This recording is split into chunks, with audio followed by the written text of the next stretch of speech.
السلام علیکم۔ ایک مختصر سے وقفے کے بعد PDM-2 کی حکومت وزیر اعظم میاں شہباز شریف کی قیادت میں ایک بار پھر قائم ہو گئی ہے۔ پیپلز پارٹی اس حکومت کا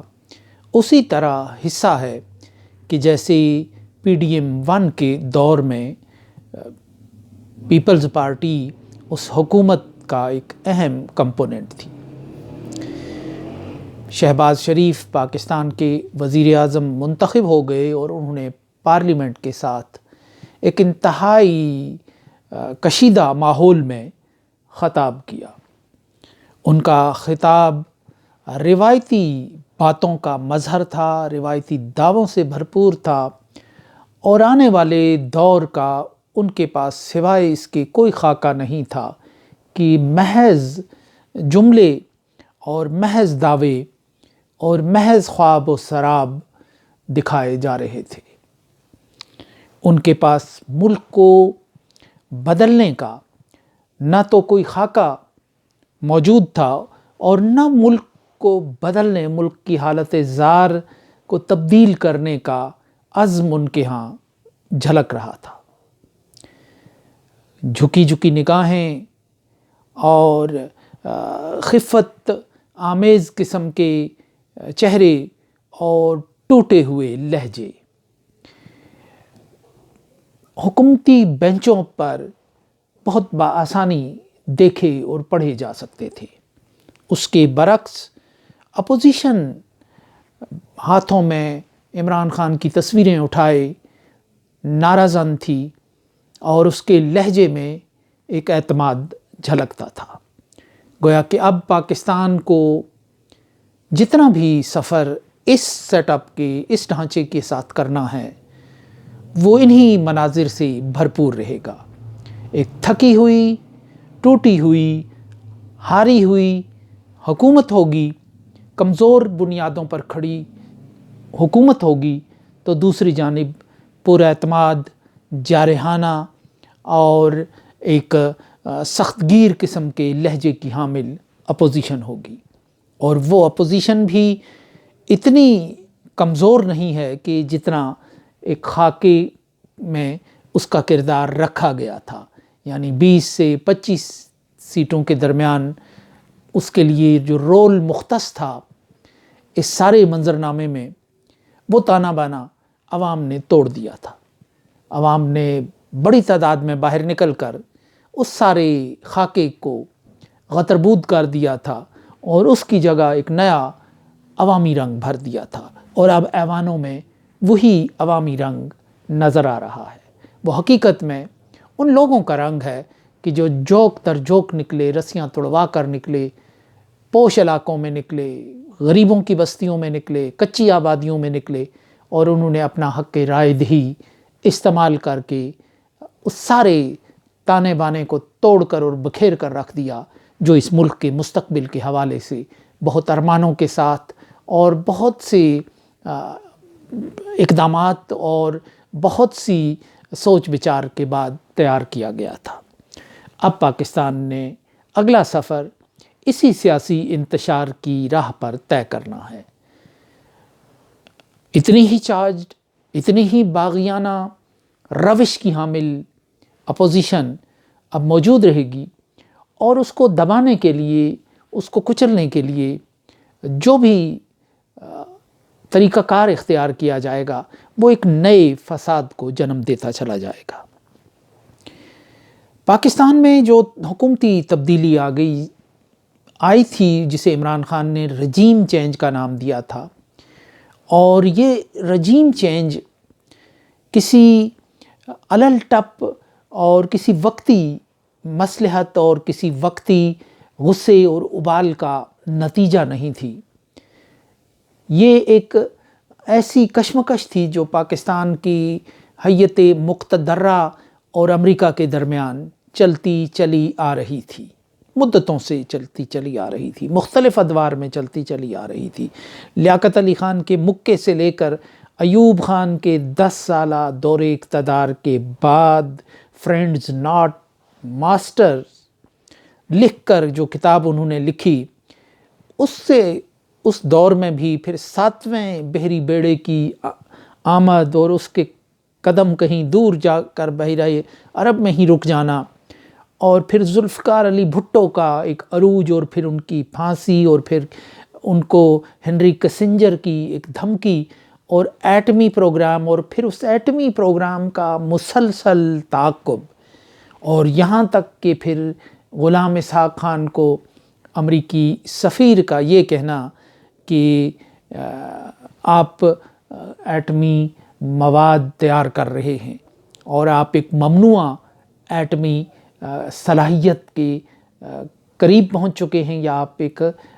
حاصل کر چکے ہیں وہ قوت۔ اور اسحاق خان کا وہ جواب تاریخ کے ریکارڈ میں موجود ہے کہ جب انہوں نے کہا کہ جب میں صدر پاکستان کی حیثیت سے کہتا ہوں کہ کہوٹہ میں کوئی سرگرمی نہیں ہو رہی، جب میں یہ کہتا ہوں کہ تو آپ کو یہ مان لینا چاہیے کہ میں صدر پاکستان ہوں۔ تو اس پر امریکی نمائندے کا یہ کہنا کہ جب ایک بطخ کی طرح کی چیز آپ کے بیک یارڈ میں گھومتی پھرتی ہے، ٹراتی ہے بطخ کی طرح، تو آپ کیسے کہہ سکتے ہیں کہ وہ بطخ نہیں؟ تو اسحاق خان نے ابرپٹلی یہ کہا تھا کہ اگر میں کہتا ہوں وہ بطخ نہیں ہے تو اس کا مطلب یہ ہے کہ وہ بطخ نہیں ہے۔ تو یہ سارا سفر ایک کشمکش اور کھچاؤ کا پاکستان میں ایک اسٹیبلشمنٹ کے ہیئت مقتدرہ کے ایک کارنر میں، ایک حصے میں امریکہ کے انفلوئنس سے نکلنے کی ایک چنگاری، ایک سپارک ہمیشہ سے موجود رہا ہے۔ اور یہ جو ساری کشمکش چلتی چلی آ رہی ہے،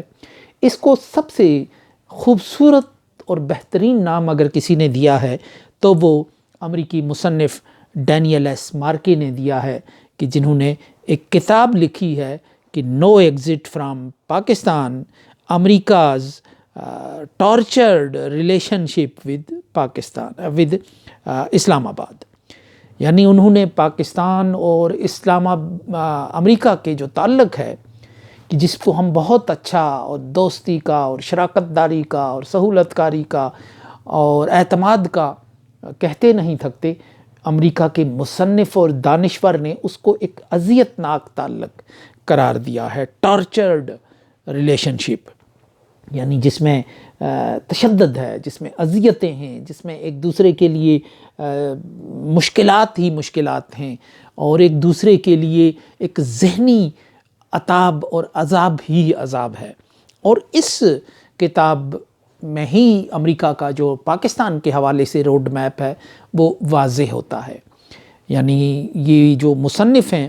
یہ کہتے ہیں کہ پاکستان امریکہ کے لیے 3 وجوہات کے لیے ضروری ہے اور اہم ہے۔ پہلی یہ کہ پاکستان کی آبادی بہت بڑی ہے، 25 کروڑ تک اب پہنچ چکی ہے، اور اتنی بڑی آبادی کسی خطے کو، کسی ریجن کو، کسی ملک کو ڈیسٹیبلائز کرنے کے لیے کافی ہوتی ہے۔ پھر یہ ایک ایٹمی طاقت ہے، اور وہ بھی ایک ایسی طاقت ہے کہ جو ایک ڈیسٹیبلائز کر سکتی ہے، اور اگر اس کا کنٹرول کسی ایرے غیرے کے ہاتھ میں چلا جائے تو پھر وہ بہت زیادہ خطرناک ہو جاتی ہے۔ اور جو تیسری اس کی طاقت ہے یا جو وجہ ہے وہ پاکستان کے چین اور بھارت کے ساتھ تعلقات ہیں، یعنی چین کے ساتھ بڑھتے ہوئے تعلقات ہیں، اور یہی وہ نکات ہیں جن پر امریکہ پاکستان کو اپنی گرفت میں لانا چاہتا ہے، تاکہ وہ چین کے ساتھ اس کے تعلقات کو محدود کرے، اور بھارت کے بارے میں اس کا جو نقطہ نظر ہے، روایتی ایک تصور دشمن ہے، اس کو تبدیل کرے۔ اور نیوکلیر ہتھیاروں کے بارے میں تو ایک امریکہ کی ہمیشہ سے ایک آفر موجود رہی ہے کہ آپ ان کو نیوٹرل کر دیں، آپ ان کو ڈاؤن گریڈ کر دیں، آپ ان کو بالکل ہمیں دے کے بھی جو ان کا کنٹرول کسی تیسرے فریق کو دے کے بھی آپ اس جھنجٹ سے نکل سکتے ہیں۔ وہ ایک ہمیشہ سے رہی ہے کہ کہوٹہ کا جو تعاقب ہے، اور جس میں یہ اسحاق خان کا ڈائلاگ بھی آتا ہے۔ سو یہ وہ ایجنڈا ہے جو پاکستان کے لیے ہے، اور اس ایجنڈے سے بچ کر پاکستان جو کام کرتا تھا، جو اس کی مزاحمت اگر کہیں نظر آتی ہے تو وہ وہاں ہوتی تھی کہ جہاں آپ دیکھتے ہیں کہ اس پورے تعلق میں، سفر میں کچھ امریکہ کی سرتابی بھی پاکستان کرتا ہے، کچھ اس مدار سے نکلنے کی بھی کوشش کرتا ہے، لیکن جو حکومتی تبدیلی ہوئی وہ حقیقت میں صرف ایک حکومت کی تبدیلی نہیں تھی، وہ ایک سوچ کو کچلنے، وائنڈ اپ اور اس کو کیپ کرنے کی ایک کوشش تھی، ایک چنگاری کو وہ اس پہ پانی ڈالنے کی ایک کوشش تھی، اور وہ ایک متبادل جو راستہ پاکستان اپنے لیے چننے کے لیے ہمیشہ سے تڑپتا رہا ہے، بے چین رہا ہے، وہ اس راستے میں آنے والی ایک بہت بڑی لینڈ سلائیڈ تھی۔ اب یہ سارا جو عمل ہے یہ تکمیل کو پہنچ چکا ہے۔ 5 سال کے لیے بظاہر بہت جان جوخم میں ڈال کر اور طاقت کے ذریعے اور مختلف اقدامات کے ذریعے آئین کی حدود سے باہر نکل کر ایک ڈھانچہ بہرحال کھڑا کر دیا گیا ہے، اور آئینی طور پر وہ ڈھانچہ 5 سال کے لیے اب پاکستان کا مقدر ہے، اور اب اس راہ پہ پاکستان نے چلنا ہے۔ اب پاکستان نے اس کام کے لیے ڈیلیور کرنا ہے، اس کام میں، اس راہ میں کہ جو پاکستان کے لیے ایک طے شدہ ایجنڈا ایک تھا۔ اور پاکستان کا یہ جو نیا سفر ہے، اس میں وہ جو سپارک نظر آتا ہے، وہ جو حریت کی ایک چنگاری نظر آتی ہے، اس کو بالآخر آپ نے سرد کرنا ہے، اور اب آپ نے اسی راہ پر آگے بڑھنا ہے۔ آپ ایک وقت کی، آپ ایک ریجن کی ایمرجنگ پاور بھارت کے ہمسائے ہیں، اور بھارت ایک بڑی معیشت بھی بننے جا رہا ہے، سیاست میں بھی اس کا ایک رول ہے، انٹرنیشنل پولیٹکس میں سعودی عرب جیسے ملک نے اب اس کی اقوام متحدہ کی سلامتی کونسل میں اس کی مستقل رکنیت کی وکالت شروع کر دی ہے، تو اس کے بعد تو اب کوئی کلام ہی نہیں ہے اس بات میں کہ بھارت ایک بڑی طاقت کے طور پر ایمرج کر رہا ہے۔ تو بھارت کے پہلو میں ایک بے ضرر سا، ایک منحنی سا، ایک ہومیوپیتھک سا پاکستان ضرورت ہے، اور تاکہ وہ اپنے جامے میں رہے، وہ اپنے جامے سے باہر نہ نکلے، وہ اپنے ایجنڈے کو، وہ اسٹریٹجک ڈیپتھ کی جو خواب ہیں، ادھر ہاتھ مارا، ادھر ہاتھ مارا، ادھر تلاش کیا، ادھر تلاش کیا، وہ ان ساری راستوں سے باز آ کر اب وہ اس حقیقت کو تسلیم کر لے کہ وہ ایک بے ضرر ملک ہے، ایک چھوٹا ملک ہے، کمزور ملک ہے، اس کی معیشت ایک وینٹیلیٹر پر کھڑی ہے، اور یہ وہ تجربہ ہے کہ جو ایک